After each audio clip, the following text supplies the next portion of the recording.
Hi friends, Nisha cooking ಚಾನಲ್ಗೆ ಸ್ವಾಗತ.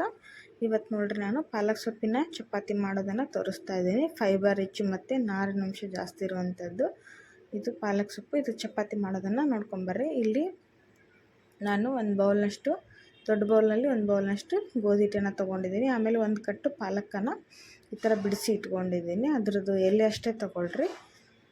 ತೊಗೊಂಡು ಈ ಥರ ವಾಶ್ ಮಾಡಿ ನೀಟಾಗಿ ಕಟ್ ಮಾಡಿ ಇಟ್ಕೊಳ್ರಿ.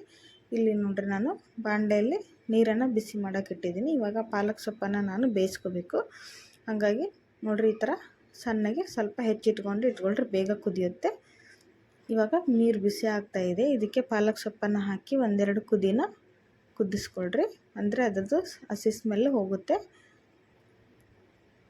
ಕುದಿಸ್ಕೊಂಡ್ಬಿಟ್ಟು ಇವಾಗ ಅದನ್ನು ಸೋಸಬೇಕು. ನೋಡಿರಿ ಈ ಥರ ಭಾಳ ಹೊತ್ತು ಕುದಿಸೋಕೆ ಹೋಗ್ಬಿಡ್ರಿ. ಒಂದೆರಡು ನಿಮಿಷ ಕುದ್ರೆ ಸಾಕು. ಇವಾಗ ಅದರದ್ದು ನೀರು ಬಸ್ತು ಸೊಪ್ಪನ್ನು ಬೇರೆ ಮಾಡಿಕೊಳ್ರಿ. ಮಾಡಿ ಇದನ್ನು ಕಂಪ್ಲೀಟಾಗಿ ಕೂಲಾಗಕ್ಕೆ ಬಿಡೋಣ.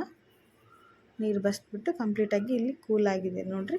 ಇದನ್ನು ಸ್ಮ್ಯಾಶರ್ ಇಂದ ತೊಗೊಂಡು ನೀವು ಅದನ್ನ ಸ್ಮ್ಯಾಶ್ ಮಾಡ್ಬೋದು. ಇಲ್ಲಾಂದರೆ ಕೈಲೇನೆ ಸ್ವಲ್ಪ ಹಿಂಗೆ ಪ್ರೆಸ್ ಮಾಡಿಬಿಟ್ರೆ ಅದು ಮೆತ್ತಗಾಗ್ಬಿಡುತ್ತೆ. ಬಾಯ್ಲ್ ಆಗಿರುತ್ತಲ್ವ, ಹಾಗಾಗಿ ಬೇಗ ಸಣ್ಣಗಾಗುತ್ತೆ. ಇವಾಗ ಇದನ್ನು ನಾವು ತೊಗೊಂಡಂಥ ಗೋಧಿ ಹಿಟ್ಟಿಗೆ ಸೇರಿಸ್ಕೊಳ್ರಿ. ಆಮೇಲೆ ಅದಕ್ಕೆ ರುಚಿಗೆ ತಕ್ಕಷ್ಟು ಉಪ್ಪು ಮತ್ತು ಹಸಿಮೆಣ್ಸಿನ್ಕಾಯಿ ಖಾರ ಹಾಕಿ ಚೆನ್ನಾಗಿ ಹಿಟ್ಟನ್ನು ನಾದ್ಕೊಳ್ರಿ. ಗೋಧಿ ಹಿಟ್ಟನ್ನು ಚೆನ್ನಾಗಿ ನೋಡಿರಿ ಈ ಥರ ಚಪಾತಿ ಹಿಟ್ಟಿನ ಹದಕ್ಕೆ ನಾದ್ಕೋಬೇಕು. ನಾದ್ಕೊಂಡು ಒಂದು 10-15 ನಿಮಿಷ ಇದನ್ನು ನೆನೆಯೋಕ್ಕೆ ಬಿಟ್ಬಿಡೋಣ.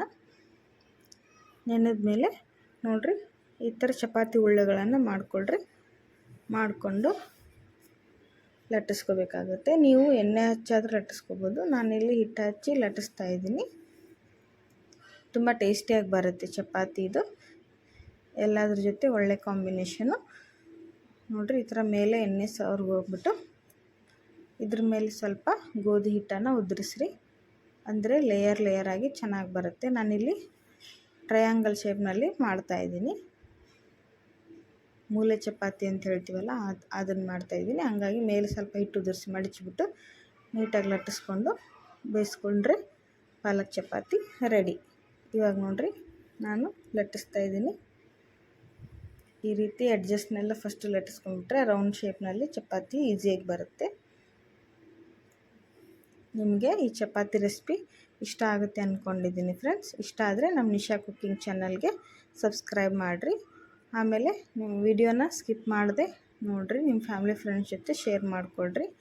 ನೋಡಿರಿ ಚಪಾತಿ ರೆಡಿಯಾಗಿದೆ. ಇವಾಗ ತವಾ ಕೂಡ ಬಿಸಿಯಾಗಿದೆ. ಚಪಾತಿನ ಬೇಯಿಸ್ಕೊಳ್ಳೋಣ. ನೋಡಿರಿ ಅದರ ಚಪಾತಿ ಸುತ್ತಲೂ 1 ಸ್ಪೂನಷ್ಟು ಎಣ್ಣೆ ಹಾಕಿ ಚೆನ್ನಾಗಿ ಬೇಯಿಸ್ಕೊಳ್ರಿ ಚಪಾತಿನ. ನೋಡಿರಿ ಅದು ಉಬ್ಬಿ ಬಬಲ್ಸ್ ಬರ್ತಾಯಿದೆ. ಇವಾಗ ಅದನ್ನು ತಿರುಗಿಸಾಕಿ ಮೇಲೆ ಸ್ವಲ್ಪ ಎಣ್ಣೆ ಹಾಕ್ಕೊಂಡು ಬೇಯಿಸ್ಕೊಂಡ್ಬಿಟ್ರೆ ಪಾಲಕ್ ಸೊಪ್ಪಿನ ಚಪಾತಿ ರೆಡಿ. ನೋಡಿರಿ ಎಷ್ಟು ಚೆನ್ನಾಗಿ ಬರ್ತಾಯಿದೆ ಅಂಥೇಳಿ.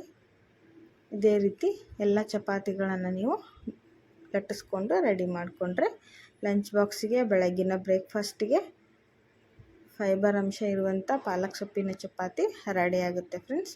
ನೀವು ಕೂಡ ಮಾಡ್ಕೊತೀನಿ ನೋಡಿರಿ.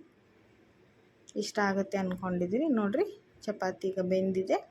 ಇದನ್ನು ಇವಾಗ ತೋರಿಸ್ತೀನಿ. ನಾನದು ಇಷ್ಟು ಚಪಾತಿ ಮಾಡಿದ್ದೀನಿ. ನಾನೊಂದು 7 ಚಪಾತಿ ಆಗಿದೆ. ಇಲ್ಲಿ ಇಷ್ಟು ಸಾಫ್ಟಾಗಿ ಬಂದಿದೆ ನೋಡಿರಿ.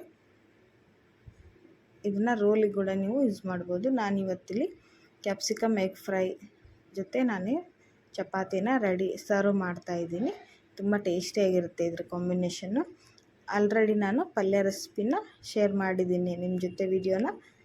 ಇವಾಗ ಇದ್ರ ಜೊತೆ ಟೇಸ್ಟ್ ಮಾಡೋಣ. ನೋಡಿರಿ ಚಪಾತಿ ಎಷ್ಟು ಸಾಫ್ಟ್ನೆಸ್ ಬಂದಿದೆ ಅಂಥೇಳಿ.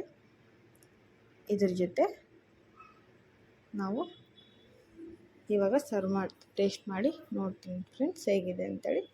ಸೂಪರ್ ಆಗಿದೆ. ನೋಡಿರಿ ನೀವು ಕೂಡ ಟ್ರೈ ಮಾಡಿರಿ. ಇಷ್ಟ ಆದರೆ ಲೈಕ್ ಮಾಡಿ. ಬಾಯ್.